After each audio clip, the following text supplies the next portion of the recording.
بسم الله الرحمن الرحيم نحمده ونصلي على رسوله الكريم أما بعد. Dear respected ulama and beloved students of Deen, I think it's a wonderful opportunity that the organizers have brought this together. Alhamdulillah. Back when we graduated, we had no sense of guidance. Alhamdulillah, we were always advised, to propagate the Deen. That was there, but in terms of career, we never had this opportunity. So alhamdulillah, you're very fortunate. Please do make the most of it. Meet the scholars that are here and do inquire and ask questions, inshallah. Okay, I'm a teacher in a secondary school in Hackney, the Pgce Academy.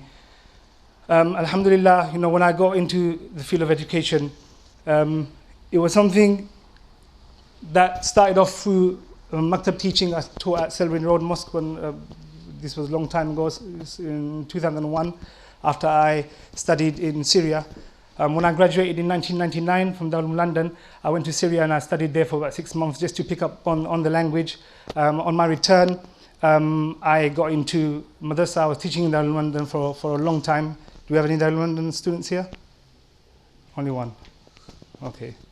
Much needed in Hashim himself as well. Yeah. So alhamdulillah, I've been to Darul London and provided some advice as well in the field of education. Now, the main aims and objectives of the education and being in a secondary school environment, it's all about bringing a change. Sometimes when you are in charge of a class or classes, should I say, from year 7 all the way up to year 11, you're in charge of 5 classes and all different various students coming into your class. So it's your responsibility in bringing a change amongst the students. Remember, you are setting an example, you're being a role model to the students, and it's totally different to the environment that we're used to in a maktab or a madrasa environment. This is one of the challenges which will come later on. Don't expect to be treated like yes Maulana, no Maulana, and obedience like that. So this is one of the challenges where you are going to make that change, where classroom behavior management comes in. You could be the biggest professor, have PhDs in your field, in your subject, but if you don't have classroom management, it's of no use. Kids throwing things and shouting and screaming. If you don't have that classroom management, it's of no use. So this is one of the things which you will learn and acquire in the Pgce course. So making progress in the learning, this is one of the things which, when you're observed in a class, when the observations happen through senior management or even Ofsted, the main criteria they will be looking at is making progress within your class. They're seeing progress within the students. What progress have they made in that half an hour of observation while they were there? So this is one of the main things which you're going to learn as well, how to make students make progress within that time limit and within that lesson. Behavior management, as I mentioned, and making a difference with the students. Now there's 2 types of. So registering, first of all, if you do have an interest in education, this is where you find a wealth of information on this website. So go into that, get into teaching.education.gov.uk. It also gives you the guidance of what route to take. There's 2 routes, and registering yourself at UCAS as well.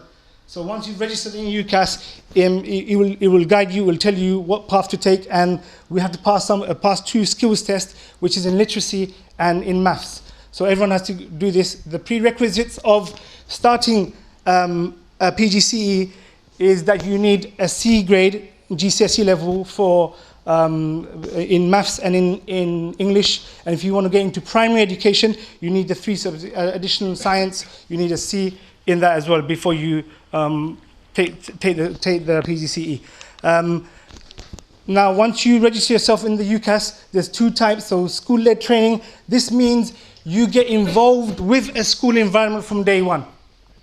Okay, so you're in a school from day 1 of your training for the Pgce. At the end of that, you get a Pgce and the qualified teacher status. But if you want to take the university-led training route, which I did, this gives you the flexibility of doing what you're doing on a normal day-to-day basis. So I was working, I was at Darul Uloom, and in the evenings, free evenings, I would go to I did my degree in Westminster University, so I'd go free evenings during the week. It took a long time, but it gave me that opportunity to work continue my work, and if I wanted to do something further in the morning or in the afternoon, I was able to do that. So I took that route, although it took a long time. So I got my degree first in Arabic itself. When you're in a university environment, this is one, when I came out of that, very secluded and very, within my shell, not confident in speaking, not able to interact with others. When you get into the university environment, this is one of the key things it helps you with. So if you're one of those people like me who are very quiet, or most of the Muslim students are like this, because we don't get that opportunity to interact. So as soon as we throw into that field, we freak out, think, oh my God, what an environment we're in now. It's totally different to what we're used to, or what we're accustomed to. So this is one of the things that it will make you come out of your shell. So not go into it thinking, oh, that's not me, I can't do this. Get into it. You see how you get involved, how you're put under the spotlight and made to speak. So this is wonderful. It's a wonderful opportunity. So this is the route I took. So university-led training. So they teach you like classroom management, how to get the best out of the kids. Then through that, you have 2 school placements. So 12 weeks in one particular school the university chooses, and 12 weeks in another school. So you get to put into practice what you've learnt from the course and put it into action, really. So it's an eye-opener. It's a wonderful experience as well. I was very fortunate, alhamdulillah. When I was teaching in Darul Uloom, I was observed in that school, so in Darul Uloom, so they accepted that. So I did my Pgce course there, and it was okay for them. Now these are some of the characteristics which we need to have in order to be a teacher. Resilient. You have to be resilient. This is one of the key characteristics that you need to possess. Being organized. Very, very important to have this skill within yourself. Being prompt with timing, planning your lesson. It's not one of those things where you just jump in and teach on top of whatever's on top of your head. Lessons have to be pre-planned. Lessons have to be interactive. How to get the kids involved so they enjoy coming to your classes. So lessons have to be planned. Patience is listen. You have to have the nerves of steel when you're in an environment like that. Kids will be saying all sorts at the beginning. I remember when I first got into education, it was an absolute horror show. I went in, year 8s I had, and they were running a riot. And it's a totally different field, and you don't know how, you can't be, the mentality that we have in mosques and madrasas, one shout and they'll sit down. It was none of that. They'll shout back at you if that was the case. So this is another thing, patience, absolute thick skin. Once you get used to it and you start putting the rules in place, then inshallah you've got control of the class. They know what you're about as well. So that will take time. So that's one of the things, being open-minded. Like Maulana mentioned, not being judgmental. You're going to have students coming from all different types of background. They could be, have Muhammad as the first name. Yeah, and obviously we think he's a Muslim, but the things that child, that Muhammad will come out, the things that will come out of his mouth, you never think that he's a Muslim. So you come across things like this. So again, being open-minded, not being judgmental. Now some of the things myself, when I first got into the school environment, I was a part-time teacher. I also trained to become a driving instructor as well. So I was juggling both and going to university. So 3 things, and adding marriage as well. So I was married, young family, 4 things juggling. But alhamdulillah, when you have that determination and willpower, inshallah, anything is possible, inshallah. So chance to grab the ladder. So I was just a part-time teacher. I'm thinking I will never have the opportunity to progress. But subhanallah, how Allah subhanahu wa ta'ala works, it's very funny, how the opportunity came knocking on the door. The principal called me into the office once. I just mentioned something to my line manager that I feel like a change and I wasn't even thinking of leaving. So they got the idea that I'm leaving. The principal called me in and they gave me a leadership role, which was absolutely unbelievable. I never ever expected that. But leadership roles, in charge of a whole of a 6th form, working with my line manager. So that opportunity came. And even the salary was another thing which, alhamdulillah, I was in a I'm just saying this so you had that enthusiasm as well, where I was able to negotiate my salary. When you do something, when you get into a field, be the best at it. Then watch how Allah subhanahu wa ta'ala paves the way.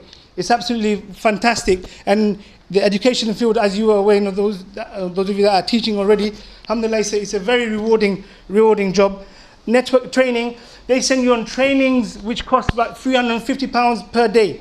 So one day's training will cost about £350.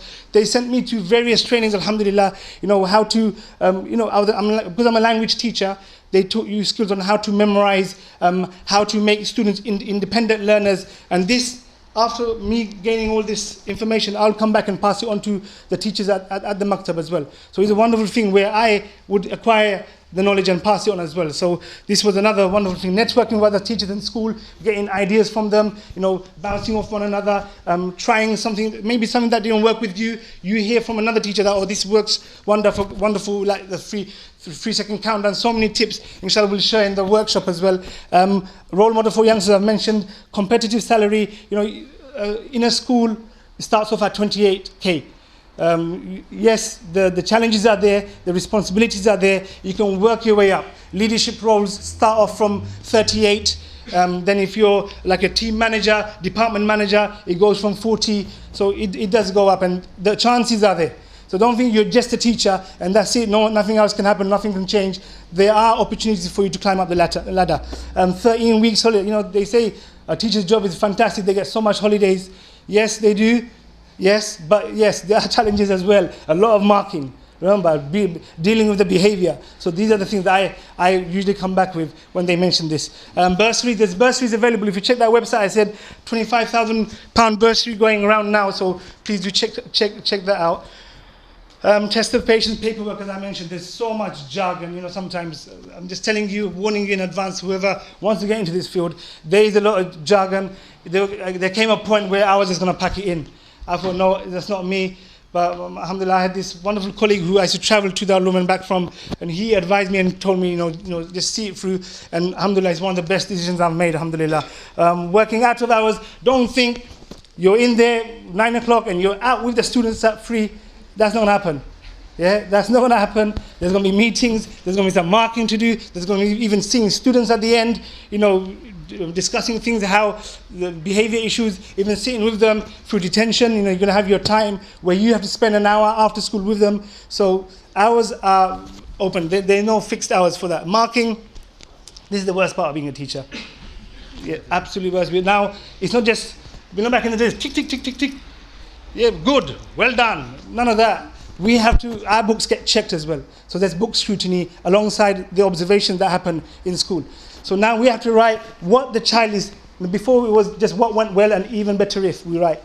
Now there's 3 elements which we have to mention. Secure, what thing the child has secured themselves in. What things they need developing in. So these are the points that we have to mention, and it has to be like a good chunk of paragraph, and this is checked every semester. So we get one semester, a lesson observation, and the next semester, book scrutiny. So marking is a lot. Sometimes, alhamdulillah, I don't have that much compared to like the core subject. So it's a good thing if you're a language teacher. You don't have that much marking. And when it comes to behavior as well, so when it comes to options in year 9, the number drops usually. The class number size, it drops because only the students that want to take GCSE Arabic on to all the way up to year 11, the number does usually drop. Prerequisites and qualifications, I told you need a degree in order to pursue a Pgce. The C grades in science and maths for secondary school teacher. Clearances, you're going to be working with kids, obviously you're going to need a DBS clearance. The hours, I told you, it's not fixed, so you could be there until 6, 7 o'clock. I know teachers that have been in school until 7, 8 o'clock, the new teachers, crying, marking and crying at the same time. And, it's crazy at the beginning. It really is. Demand for this role, we need more teachers. There are, alhamdulillah, nowadays there are plenty of teachers, mashallah, Muslim teachers in the fields. But that's not it. We don't want to just be a maths teacher. We don't want to just be an English teacher or a language teacher. There's other opportunities. This is where I think the Muslim teachers shy away from. Now, I'm the only Muslim teacher in the school who has a leadership role. I mean, there's opportunities there. Now, you can be a mentor, you can be doing out of school activities, but you have to be willing to do that. We have a person who's the school's in charge of the beehive at the school. There's roles, weird roles like that available at school. So any sort of opportunity, you take it. Take it. Don't think, no, that's not for me. Take it, and then watch how you enjoy it, inshallah. Salary, I mentioned to you. That was the first thing I mentioned, wasn't it? Yeah, salary. Yeah, and that's it. Jazakumullah khairan. Assalamu alaikum.